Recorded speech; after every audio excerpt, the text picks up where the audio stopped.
with motor, and we're going to be talking specifically about the basal ganglia today. And you've seen these structures, most of them, in lab already, and we've talked about them in sort of a vague sense that they support motor functions. But today we're going to get into the nitty-gritty of what they do and what their pathways look like. I don't know if any of you guys looked at the chapter ahead of time. I know a lot of you like to kind of look at that after the fact. For basal ganglia, it was one of those things that when I took over this course, I was like, I'm going to hate doing that lecture. Because the basal ganglia pathways are one of these, like, it just takes time to wrap your brain around them. There's only two, there's only a certain number of structures, but when we get into it, you'll see that it's just a little convoluted. And some of you guys might get it right away, and it might be easy, and you might think I'm crazy. But I bet that for some of you, you're going to need to see it a couple times. You're going to need to walk through it a couple of times to really get it. So if you walk away today, even after practicing it in lab, even after hearing applications, you still might need to go back and run through it and practice writing it out a couple of times. At least for me, I had to do that even in relearning it for this. It took several go-throughs to really land it and to really understand it. So again, we're going to do it a couple times here. We're going to look at it in a couple different ways. We'll do it again. You'll practice it in lab. We'll do it again in application. You still might need to go back and practice it. So, all right. Today's goals, we will be talking about the different structures associated with the basal ganglia and what the structures do in sort of isolation, and then we'll put it all together into the pathways.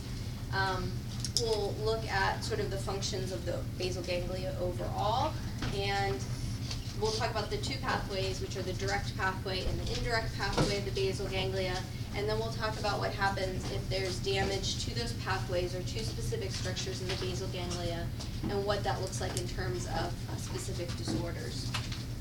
This is a quote right out of your book. That says, the circuitry of the basal ganglia suggests the presence of a highly sophisticated and delicate set of functional mechanisms that are present within the basal ganglia for the regulation of motor functions. So it's important to remember when we talk basal ganglia that we're not talking about a set of structures that are going to direct that are going to execute specific motor actions. We don't have any connections between the basal ganglia and the lower motor neurons in the spinal cord. Okay, that was coming from the cortex. What the basal ganglia does is work behind the scenes to regulate motor functions, and specifically to regulate activity of the cortex. So again, they're working behind the scenes. They're not having any direct projections down into the spinal cord, again, to affect the lower motor neurons. All of their influence is through the motor cortex. So when we look at basal ganglia overall, these are the primary functions. It provides a foundation from which the cortex can direct purposeful action. And we can think about the basal ganglia in terms of helping the cortex to decide what to do. And the cortex has a lot of options of what to do, but really the two main options are to move or not move. So that's really one of the main functions of the basal ganglia, is to either inhibit or facilitate movement. And specifically, we want to facilitate desired movements, movements that we want to and make those movements more smooth, make those movements more coordinated. But also we need to inhibit or suppress undesired movements.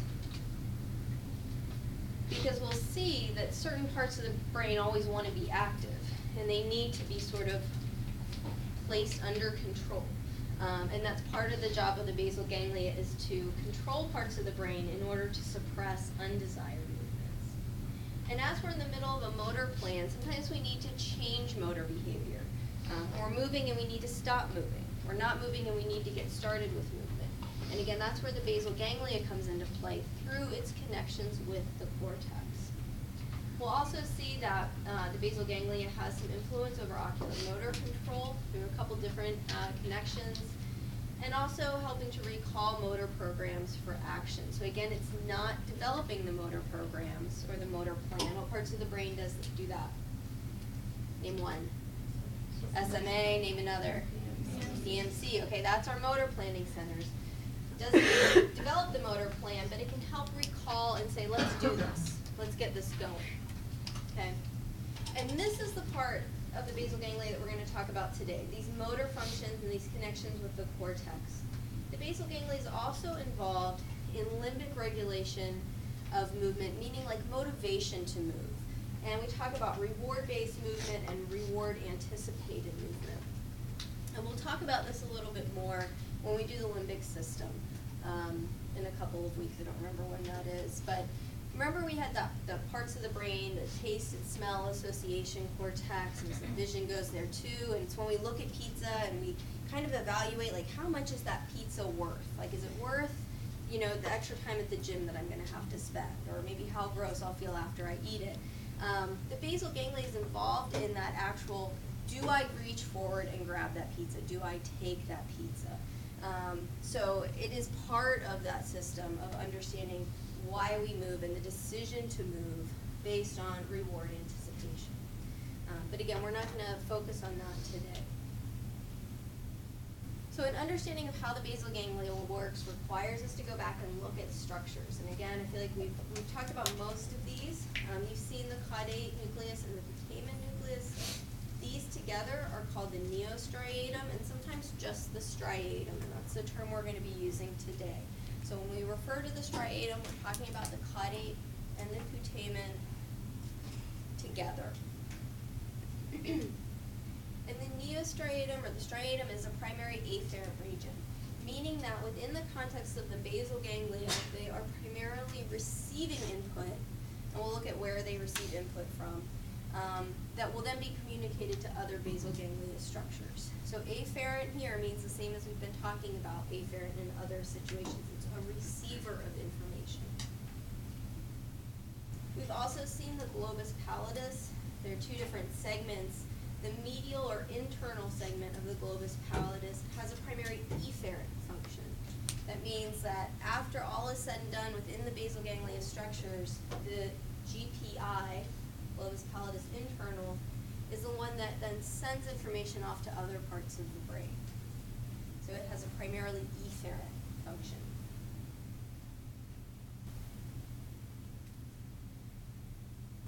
And the other two structures that we talk about in relation to the basal ganglia are the subthalamic nucleus and the substantia nigra.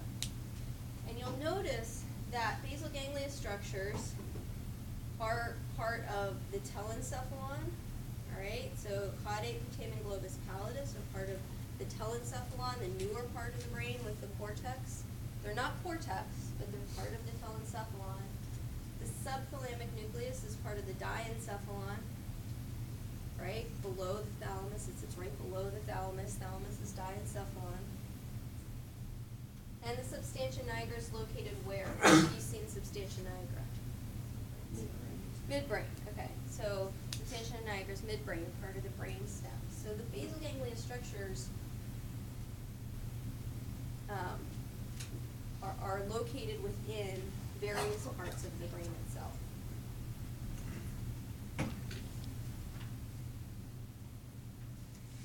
So basal means below the cortex, or basal means below. So when we're talking about basal ganglia, we're talking about structures that lie below the cortex.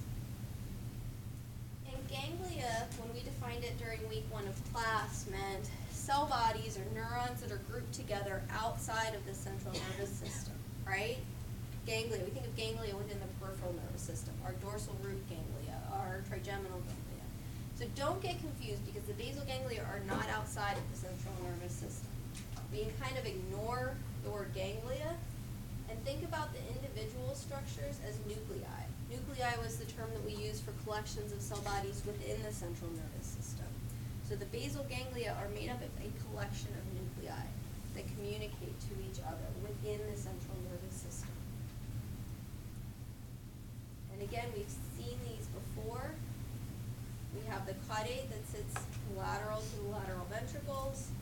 We have the putamen here, and then the two globus pallidus structures, the external and the internal. Our internal capsule separates the globus pallidus structures from the thalamus, which we haven't talked about yet, but will be part of our pathways. Below the thalamus is the subthalamic nucleus, and below the subthalamic nucleus in the midbrain are the two parts of the substantia nigra, which I'll distinguish in a minute what those two parts are.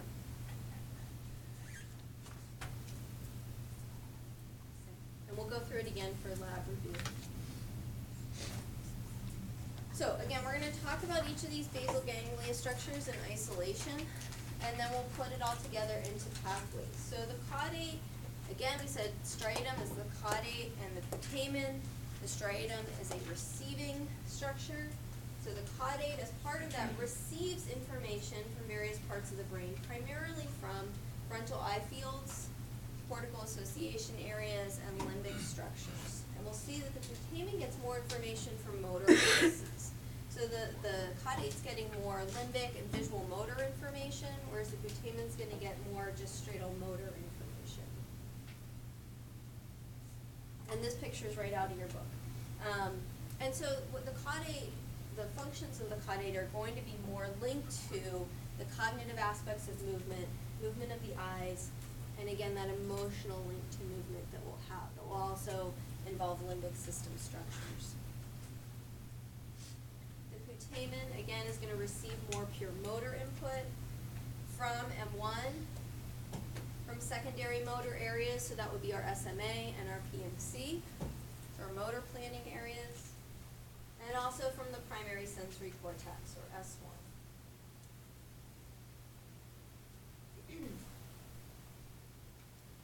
It's also going to have connections or receive information from the centromedian nucleus of the thalamus, and that's written out on another slide, but CM here stands for centromedian.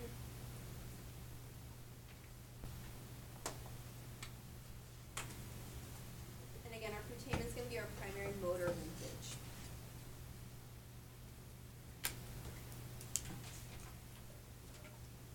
And in this diagram here, again, caudate is blue, this whole structure, and the putamen sits just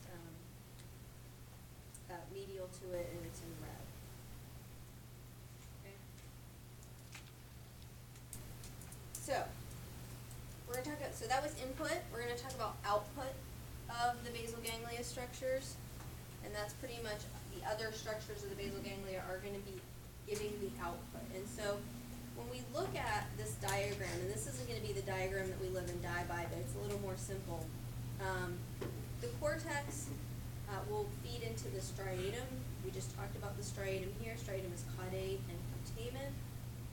Striatum will communicate with a variety of other basal ganglia structures, but the end goal is that the thalamus will send messages back to the cortex. So the basal ganglia structures, all of their output back to the cortex is going to be via the thalamus. And that's really important to remember in all of this. The only way the basal ganglia communicates with the cortex is through the thalamus. Almost entirely. There are some exceptions, but we're going to live by that rule. And the other part that's important to remember about the thalamus, when we look at this diagram as a whole, red lines mean excite, and blue lines mean, and you'll get another diagram, don't worry about the colors, okay, because you don't have colors on here, but just think and look, okay? Red means excite, blue means inhibit, and don't worry about magenta at this point, okay? So, and write this down. Thalamus always wants to excite the cortex. Thalamus always wants to excite the cortex. It wants movement. It wants to tell the thalamus to move. It wants to tell the cortex to move. The thalamus always wants to excite the cortex.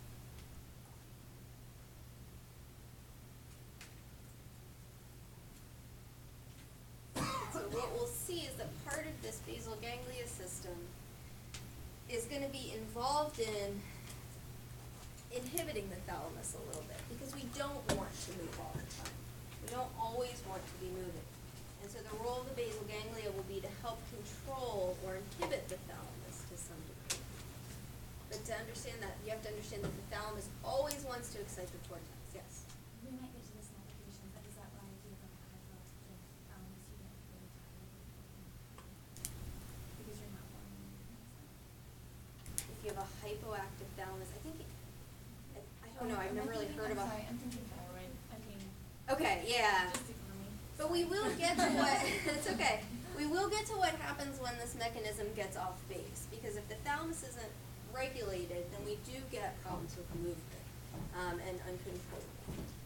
So the three thalamic nuclei that, we're pretty much just gonna refer to the thalamus from this point forward, but for your knowledge, three thalamic nuclei that communicate with the basal ganglia are the ventroanterior, ventrolateral, and the centromedian.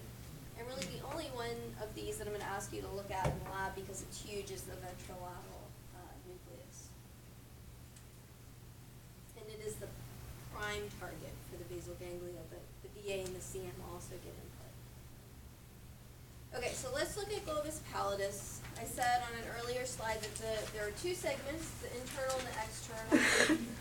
And that the globus pallidus internal is going to be our efferent. It is going to be the one that projects outside of the basal ganglia, and it goes directly to the thalamus. So here's our internal segment, and it is going to project to the thalamus, and the GPI, and again this is important, it wants to inhibit the thalamus. The thalamus always wants to excite the cortex, and the GPI always wants to inhibit the thalamus. Right? That's its normal state of being, without being under any regulation or control. The GPI wants to inhibit the thalamus. Interestingly, and this will make a lot more sense when we look at the pathways, but the GPE, which projects to both the subthalamic nucleus and the GPI, it wants to inhibit those structures. So the GPI wants to inhibit the thalamus, the GPE wants to inhibit the GPI. This is where your brain has to, has to wrap your head around it. But again, we'll look at it in terms of pathways and it'll make more sense. But for right now, both of these structures want to inhibit. They will always inhibit to the structures that they project to. Okay? And in this case, GPI is projecting to the thalamus, GPE to the subthalamic nucleus and the GPI. So when we look at it on this, sorry, go ahead. Is the external also efferent? It's efferent in the sense that it goes to other structures, but it doesn't go outside of the basal ganglia. So we don't really think of it as being a major output structure. So when we look at the globus pallidus here, here's our internal segment, here's our external segment. You'll see that the striatum projects to both of these structures. The GPI, here it is, it wants to inhibit, blue arrow, the thalamus. GPI wants to inhibit the thalamus.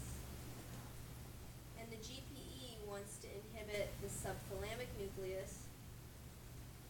And what's not shown is that it also wants to inhibit the GPI. Right? You don't have to learn this pathway right now. We're going to do it in a few slides, but I'm trying to break it down before we look at the whole thing. Okay?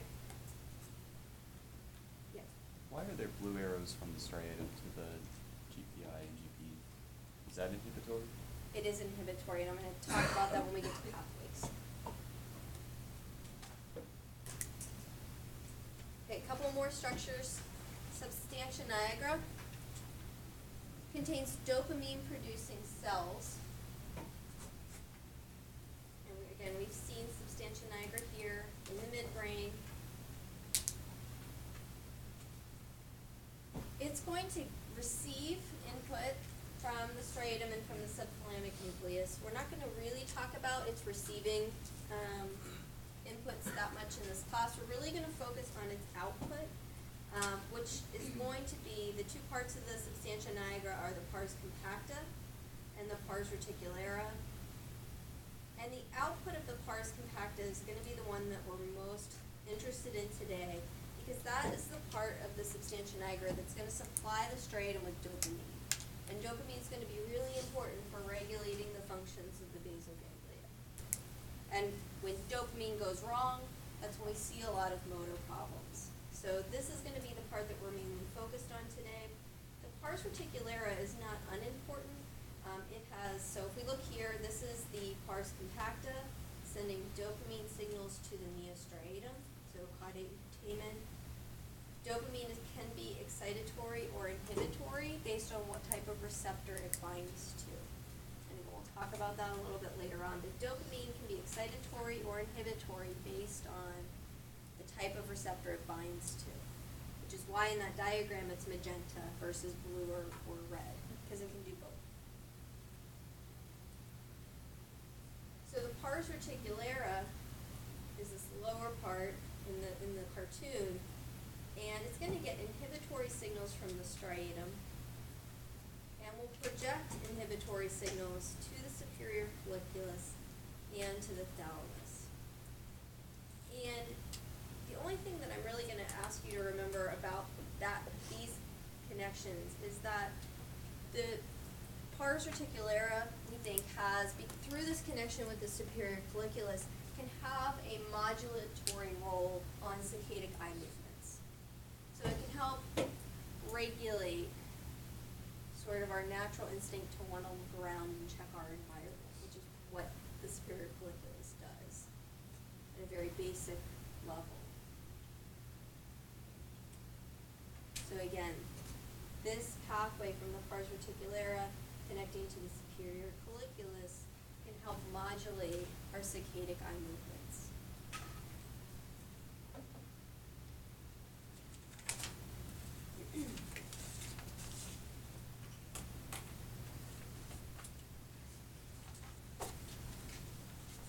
So if we look really quickly here at this cartoon again, we can see the substantia nigra pars compacta, which is here SNC, projecting dopamine to the striatum. And again, it's going to depend on what type of receptor it binds to in the striatum, whether or not it excites or inhibits.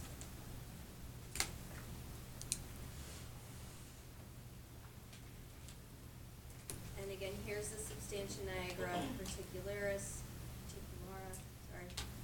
projecting inhibitory signals to the thalamus, and again, not shown as its influence over the superior folliculus. In most of the pathways that we're looking at today, this will not be in there. Okay, the pars reticulara. It is less important to the overall functioning of the base. This connection is less important than this connection. Okay. This is our last structure, the subthalamic nucleus. I don't think we've talked about much in this class. I don't think we've looked at it in lab. It has reciprocal connections with the globus pallidus, and it provides input to the GPI, and it receives input from the GPE. And we can look at that in the diagram again, but it's part of what we're going to call an indirect pathway. So it sort of works behind the scenes. It also has reciprocal connections with the substantia nigra to help regulate the release of dopamine. So again, it's going to help regulate the inhibitory influence of the GPI through output to the GPI. And it's going to help regulate the release of dopamine through its connections with the substantia nigra.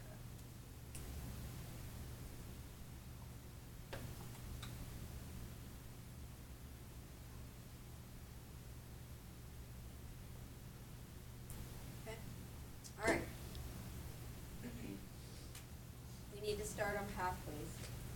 So, this is where we're going to start, and this diagram shows us what these structures want to do unregulated. So this is not a pathway. This is not the direct or indirect pathway. This diagram shows us what the structures want to do naturally, without being influenced by anything else. Let's start with what we already know. We know that the thalamus always wants to excite the motor cortex. It always wants to facilitate movement.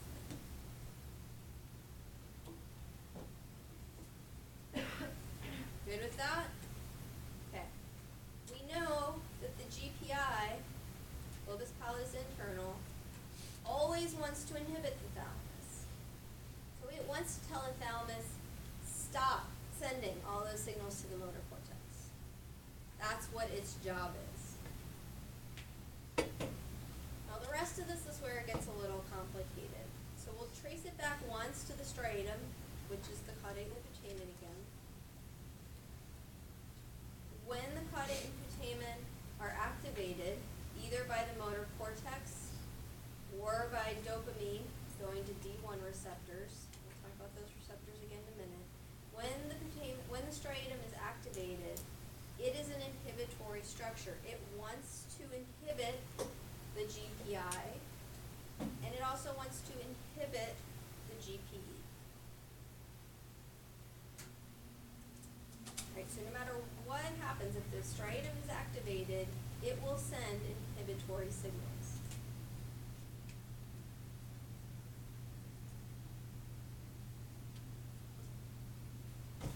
Similarly, anytime the GPE is allowed to run free, it wants to inhibit as well. And it inhibits two structures. We just talked about the subthalamic nucleus and the GPI.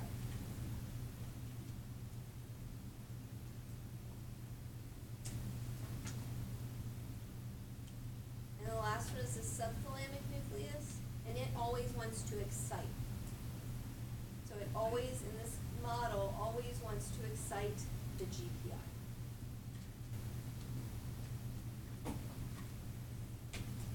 So again, without any constrictions, thalamus wants to excite, the subthalamic nucleus wants to excite, the motor cortex wants to excite, and sometimes the substantia nigra wants to excite. Okay?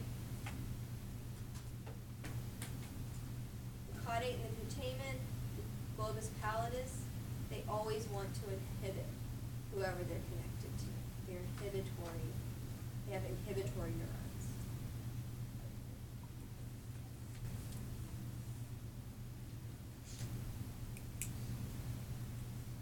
Does that much make sense? Some structures always want to excite, some structures always want to inhibit. There's two more principles that we need to know before we look at the pathways. One is that we just saw that basal ganglia structures communicate or interact with each other through this process of inhibition and excitation. And what allows those neurons, what makes those neurons inhibitory neurons or excitatory neurons are the neurotransmitters that those structures release. So cell bodies starting in the striatum and projecting to other structures, that is a presynaptic neuron. Whatever neurotransmitter that neuron releases will determine whether that excites or inhibits the postsynaptic neuron it's connecting onto. So the cells or the structures that are excitatory are probably, in most cases, releasing glutamate. GLU is how it's abbreviated. Glutamate is an excitatory neurotransmitter. So what was one of the structures that we saw that wants to excite? Thalamus wants to excite the cortex. The thalamus is going to be sending glutamate or communicating via glutamate with the cortex. What's another structure that wants to excite? Motor cortex wants to excite. So it can release glutamate into the neostriatum. There's one more. Subthalamic nucleus wants to excite the GPI. It will communicate with the GPI via glutamate.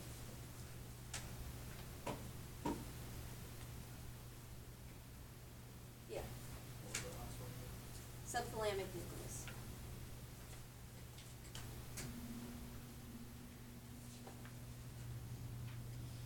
The main inhibitory neurotransmitter in the basal ganglia is GABA. I'm not even going to try and say the whole name. You can read it. We're going to call it GABA. And this isn't just in the basal ganglia. Throughout the brain, glutamate is an excitatory neurotransmitter. GABA is our primary inhibitory neurotransmitter. So structures that are inhibitory within the basal ganglia are going to communicate via GABA. So what were some of our inhibitory structures? GPI, GPE, and one more, the striatum. So those structures are going to communicate via GABA.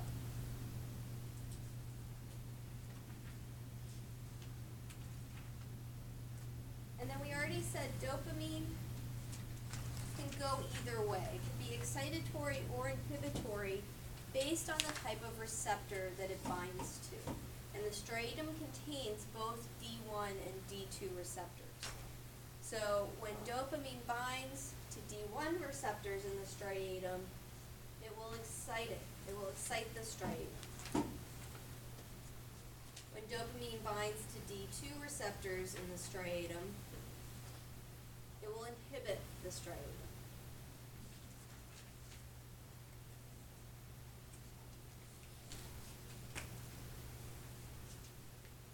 So the striatum is getting dopamine from the substantia nigra, and is it getting it from other parts of the brain? Yep. It is going to get, its primary source of dopamine is going to be from the substantia nigra.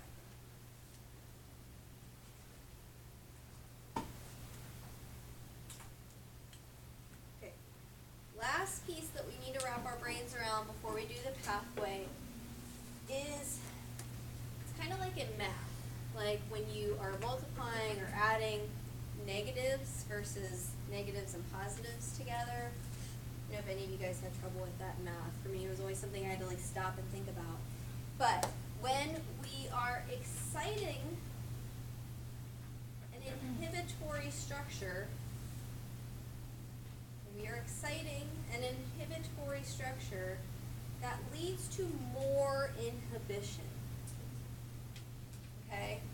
So if that structure wants to inhibit, its natural tendency is to want to inhibit, and we excite it, we make it more able to inhibit. Does that make sense? Okay. If we inhibit an inhibitory structure, we get disinhibition or less inhibition. So we take away, if we are inhibiting its ability to do its job, we are taking away its ability to inhibit whatever structures it's projecting to. And I guess we could do a separate slide, and I didn't do that, but if you are inhibiting an excitatory structure, you're making it less able to excite other structures. And if you excite an excitatory structure, you make it more able to excite. Right? Okay. All right. So let's do pathways. A direct pathway, the main goal is movement activation. We want to move. The direct pathway wants to facilitate movement. And the way it's going to facilitate movement is to disinhibit the thalamus, is to take away the inhibition that's naturally occurring against the thalamus. The thalamus wants to act, GPI is holding it back. The direct pathway is going to release the thalamus from that inhibition, with the net result of facilitating movement.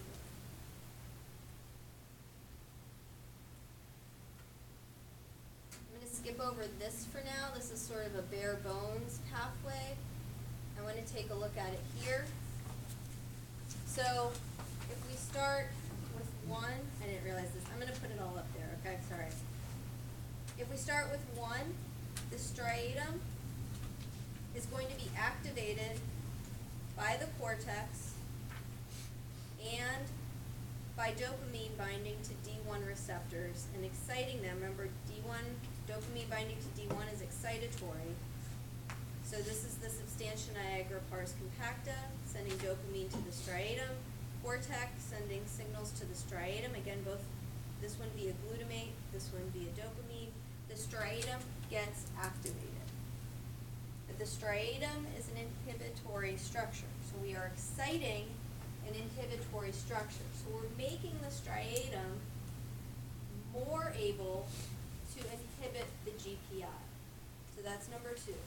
The superactive striatum causes super inhibition of the GPI, again, via GABA, because this is an inhibitory one.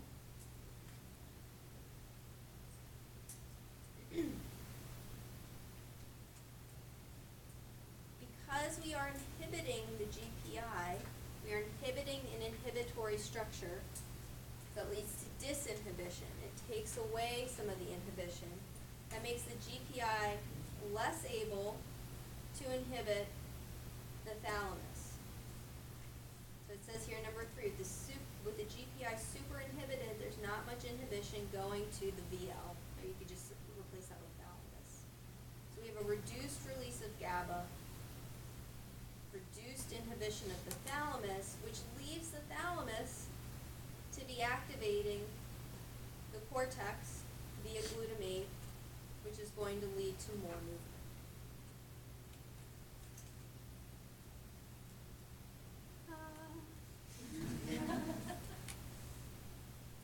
We're going to hear it. Yeah, go ahead, Mom. I just care about in the quiz class how the striatum chooses whether the D1 or D2 receptors are going to choose what they choose to. You don't need to worry about the mechanisms, but we're going to talk about what happens when the D2 receptors are activated. And what is usually happening is these are both going on at the same time. You know, like there's a constant activation of both of these pathways based on what we need to do. So, yeah, you don't really need to worry about the specific mechanisms at this point. Okay, this is the picture that's in your book. So there's lots of diagrams out there. You choose the one that makes the most sense to you. But this is the one in your book. Again, it shows you more what normally happens, but the cortex, again, wants to activate the striatum via glutamate. The substantia nigra is going to send dopamine to the neostriatum. It will activate it in the direct pathway via D1 receptors. The striatum will inhibit the globus pallidus internal. They use medial in your book. By inhibiting the globus pallidus, you're making it less able to inhibit the thalamus. So this is where I think this diagram gets confusing because it just shows inhibition, but you're really disinhibiting this pathway. But making the thalamus more able to excite the cortex.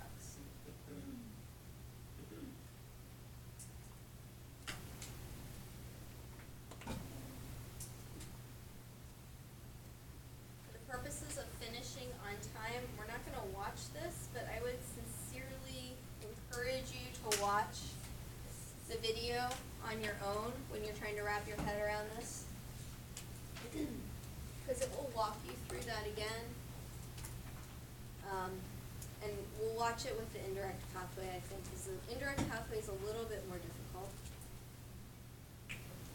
The goal of the indirect pathway is the opposite of what we saw in the direct pathway. The direct pathway wants to facilitate movement. The indirect pathway wants to suppress movement. And particularly wants to, again, suppress movements that we don't want to make.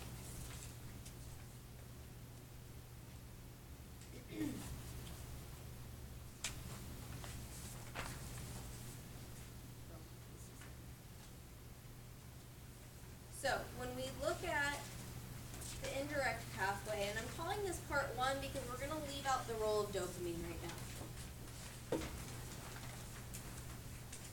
The way the indirect pathway suppresses movement is going to be bypassing this connection that we saw from the striatum to the GPI and sending signals directly to the GPE. So the first part of this pathway is the same. The striatum is activated by glutamate from the cortex. The striatum is an inhibitory structure, so it is going to inhibit the GPE via GABA. Now, this is where it gets a little crazy because remember, the GPE wants to inhibit. It wants to inhibit the subthalamic nucleus, and it wants to inhibit the GPI. So when we inhibit the GPE, we take away its ability to inhibit the GPI and to inhibit the subthalamic nucleus, which is going to leave these structures free to do what they normally want to do. We already know that the GPI normally wants to inhibit the thalamus. So we're freeing the GPI up to inhibit the thalamus. The subthalamic nucleus wants to excite excite the GPI. So by taking away this inhibition, the subthalamic nucleus is now free to excite the GPI. When we excite an inhibitory structure, we're helping it to inhibit. We're making it more able to do its job. So the GPI becomes superactivated. Superactivation of the GPI is going to lead to superinhibition of the thalamus. Superinhibition of the thalamus means it's not going to talk to the cortex as much, less glutamate's released, and we have reduced movement.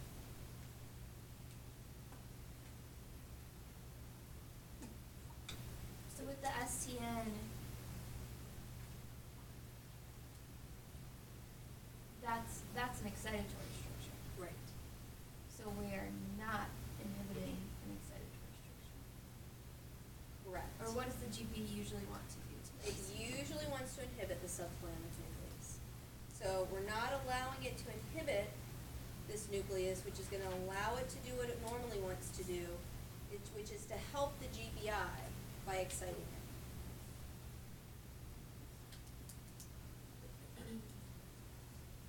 Yeah. So from the GPI to the thalamus, I get that there's like super inhibition. So the thalamus is excitatory. So is that the minus times the plus? Yes, you're taking away its ability to excite the cortex.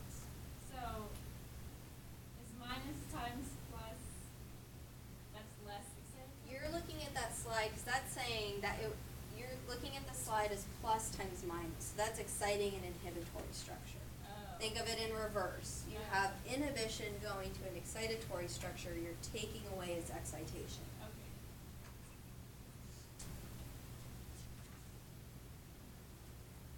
Okay.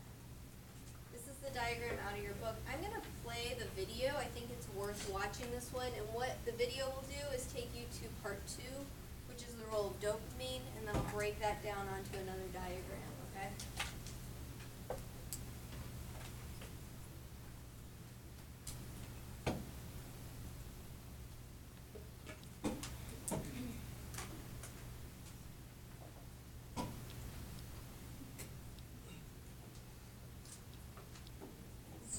Between some of the nuclei of the basal ganglia that helps to make sure that we don't make any unwanted muscle movements. So maybe an unwanted movement would be throwing a hot cup of coffee at your crush on your first date. That would definitely be an unwanted movement. But before we get into all the details of this pathway and see how we can avoid this unwanted muscle movement that would definitely ruin our first date, let's just take a look at this special structure here, the thalamus. Now, the thalamus, it really, really likes chatting with the motor cortex. And this is the motor cortex here, this structure that chats with our muscles and helps to control them. Now, if the thalamus could have its way, it would just send tons and tons of excitatory messages to the motor cortex and just turn its activity up, turn the activity up in the motor cortex. And when the activity in the motor cortex is turned up, the motor cortex chats more with our muscles, and this turns their activity up. And this makes us move more. So when I think of all of this, I like to picture the thalamus as a puppy, a really excited puppy that just cannot be trusted and it needs to be kept on a leash, because that's what you do with puppies that can't be trusted, right? And we keep it on a leash to control how much it can run around and cause trouble. And in this case, the trouble is the thalamus overexciting the motor cortex, making it too active, because that makes our muscles too active.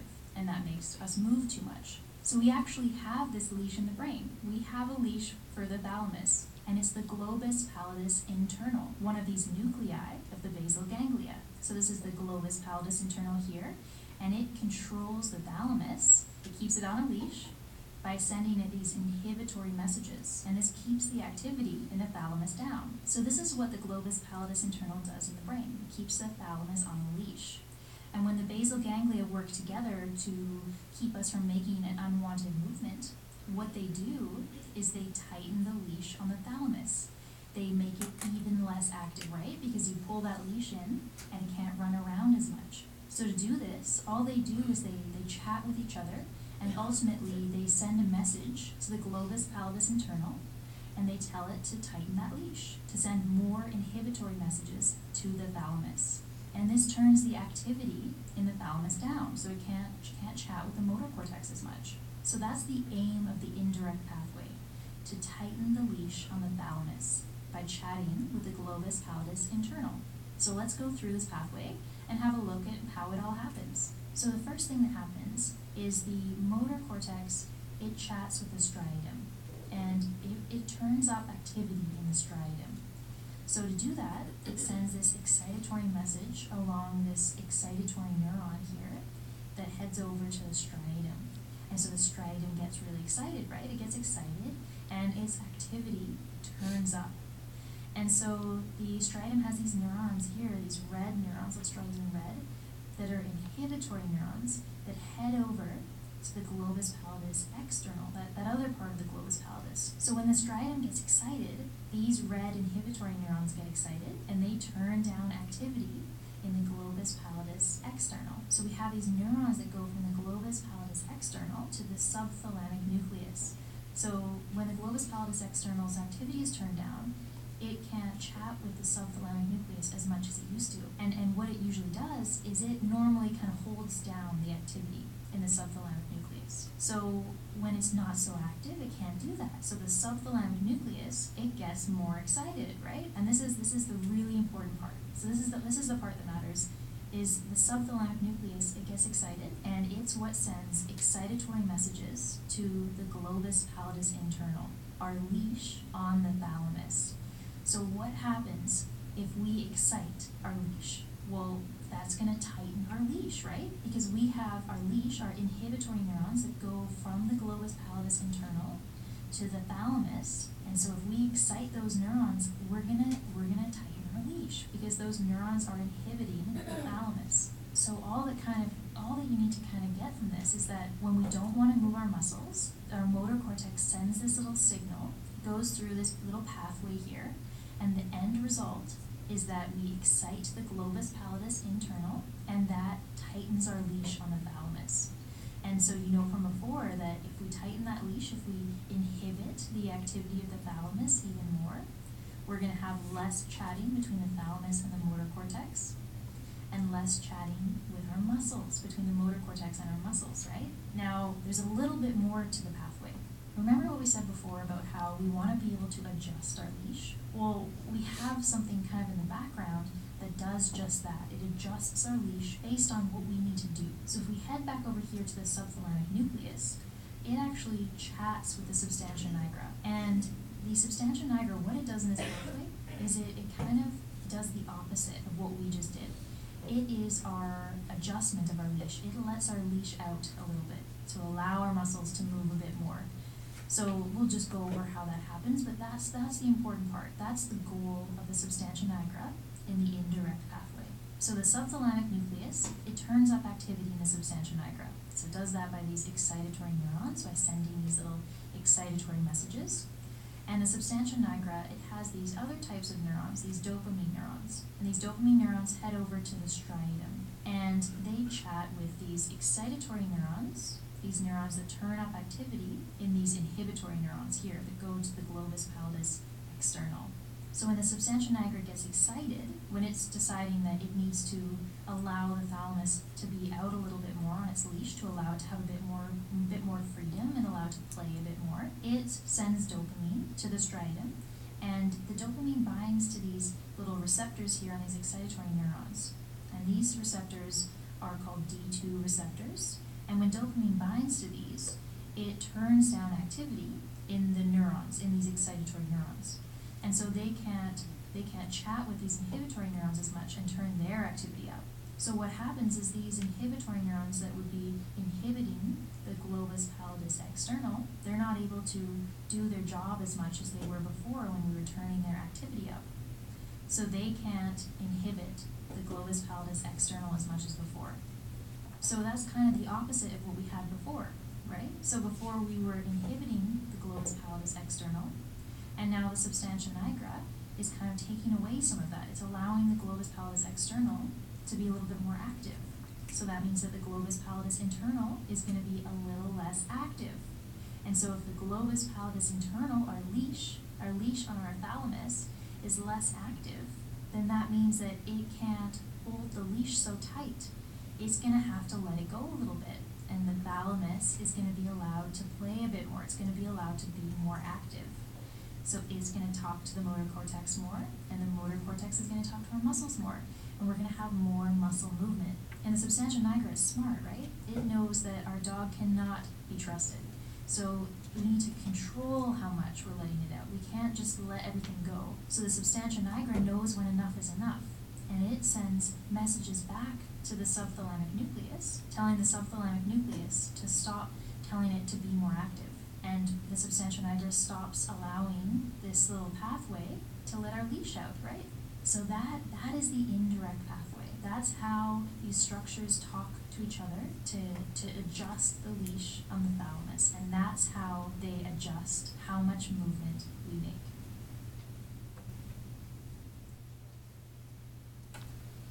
Alright, so let's walk through that second part of the indirect pathway, which is the role of dopamine. So I've dimmed this arrow from the cortex to the striatum because we're kind of saying it's not as important right now. We're just going to look at what happens when the substantia nigra pars compacta sends dopamine to the striatum. The dopamine is going to bind to D2 receptors. It's going to inhibit the striatum because dopamine binding to D2 receptors is inhibitory. It's going to make the striatum less inhibitory, so it can't inhibit the GPE as much. So I'm missing a structure. When the GPE is disinhibited, it's allowed to do what it normally wants to do. So it's free to inhibit the subthalamic nucleus. It's free to inhibit the GPI.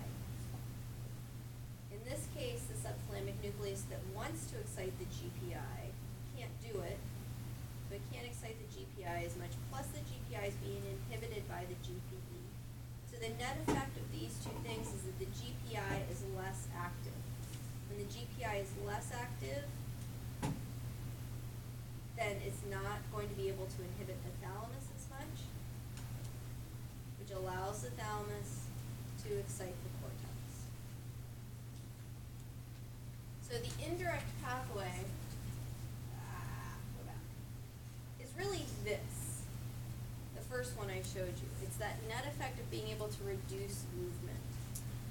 But the regulation of the indirect pathway involves dopamine, and again, as the person in the video says, it kind of puts a leash, dopamine puts a leash on the indirect pathway so that we're not inhibiting movement too much.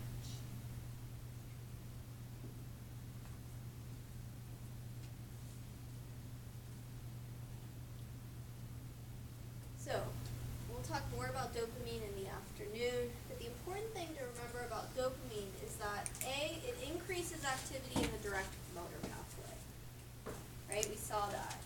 It activates the striatum, binding to those D1 receptors, and it helps the direct pathway facilitate movement. It also reduces activity in the indirect pathway, so it reduces the inhibition of movement. So in both cases, no matter what pathway we're looking at, dopamine facilitates movement. So in both pathways, no matter whether dopamine is binding to D1 or D2 receptors, dopamine is facilitating movement via the basal ganglia. So when we lose dopamine, what we're going to see is a lack of movement or a paucity of movement.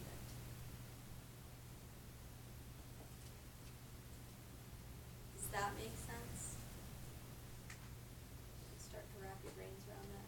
Yes, a lack of movement. So we'll see either an absence or a slowing of movement when we lose dopamine.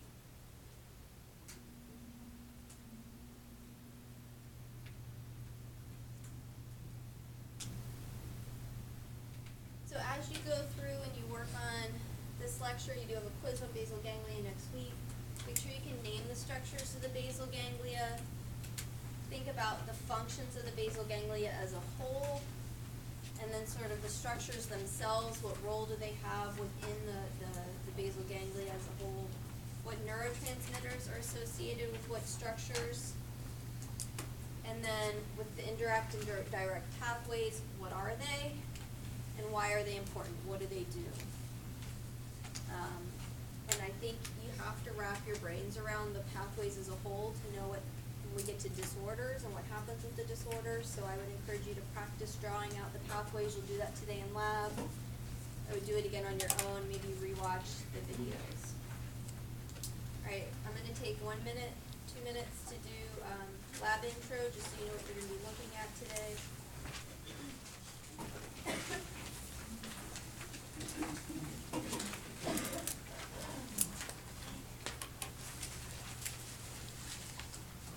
Alright, so basal ganglia, it's gonna modify movement via the two pathways, the direct and the indirect. And these are the main structures that we need to be able to find when we're looking for basal ganglia. And it is going to communicate primarily with the thalamus, which will then communicate with the cortex. So when we look at this picture, we've got the caudate around the lateral ventricles, putamen, globus pallidus external, globus pallidus internal, subthalamic nucleus, which I think I dotted it for you on your lab, but you'll see it better there probably. Here's our thalamic nuclei, and this big structure here is the VL. It's the only one that I'm going to ask you to identify, and it's this big old one here. So the motor cortex will project to the caudate and to the putamen. And it does that ipsilateral.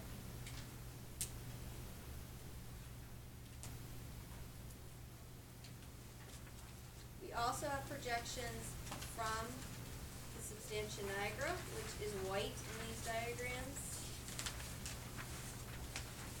sending dopamine to the striatum. So dopamine going to the putamen, dopamine going to the caudate.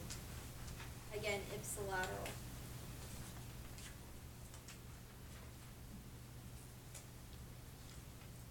The striatum, so we'll talk mainly about the putamen in this case, is going to communicate to the globus pallidus external for the indirect pathway, and to the globus pallidus internal via the direct pathway. Ipsilateral. Subthalamic nucleus will also communicate and wants to excite the GPI. Here. Ipsilateral. And we know that the GPE also wants to inhibit the GPI ipsilateral. The main projection from the GPI is to the thalamus. In this case, it's going to the VL of the thalamus. You know, some fibers will go to the VA and the CM as well. All of these projections are ipsilateral. And the thalamus will send its information up to the motor cortex. And it's going to do that via the posterior limb of the internal capsule. Ipsilateral. Now the one thing to remember is that all of this is working ipsilaterally, going to the same side of the cortex, but where is the cortex going to project to? It's going to project primarily contralaterally via the corticospinal tract.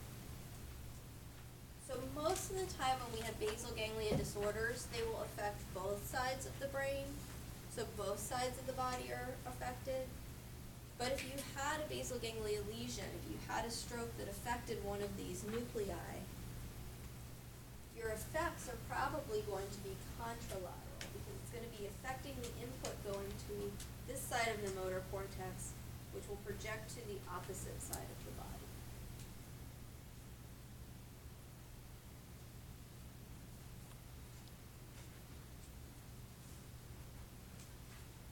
And I think that was just there as a reminder of where everybody wants to be without any other additional influence. Caitlin?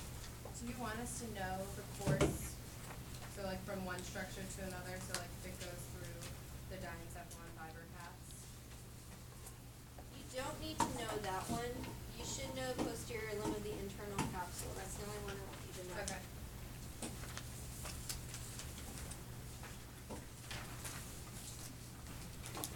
so downstairs at 10:35, regular lab stations, and you have your lab guide for the week. I'll be around grading quizzes, but I'll also make the rounds and see if people have questions. We're short on the lab.